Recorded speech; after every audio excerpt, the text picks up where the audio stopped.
Hi, I'm Iggy, and let's talk about some military stuff. When getting or making a Nerf blaster, I tend to want to fill a purpose or role, much like a military would. The Mark IV-H from the last video, for example, is an MG that is quite compact, fires full-length darts from a chain, and has a moderate rate of fire. Making another blaster that fills the same role would be quite redundant, and the same goes for all my dart-firing blasters. But I currently only have one rival blaster. This is the finisher with a CQR kit. It's a very nice MP5SD looking blaster, solid and punchy, but not so good when it comes to rate of fire, with it being a pump action Springer that doesn't have slam fire. So if I were to make another rival blaster, it would probably be something with a higher rate of fire, maybe something to fill the role of a long barrel machine gun even. This is a Nerf Mega Centurion, and bear with me here, we have another blaster to introduce after this.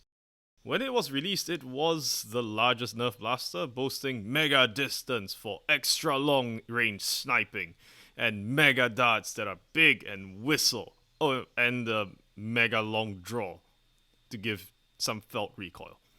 Yeah, those internals were not fantastic. This is the Nerf rival Chaos.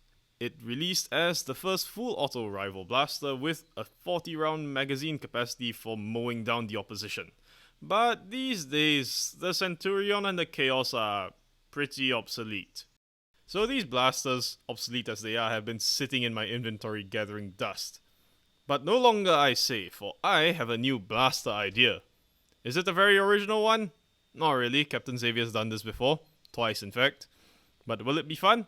Absolutely. So without further ado, let's draw up some plans. Going to this, the only thing concrete I have is put Chaos internals into a Centurion and feed Rival into it through a bag. There were a few other factors to consider, such as magazine compatibility, tank capacity, and whether all this would go together without it just coming apart. But before we start, I have some ground rules to set forth. 1. No heavy machinery. My only available equipment is a hacksaw, a small handheld drill with a few old bits and other heads, and a hot glue gun. I cannot afford anything more expensive. Secondly, minimal 3D printed parts. I do not own a 3D printer, so maintaining any 3D printed parts is going to be expensive. I can only get some basic parts printed out. Anything else that needs to be formed can be done using glue, putty, and maybe some more hot melt. Okay, with that settled, I had to first get to the feeding.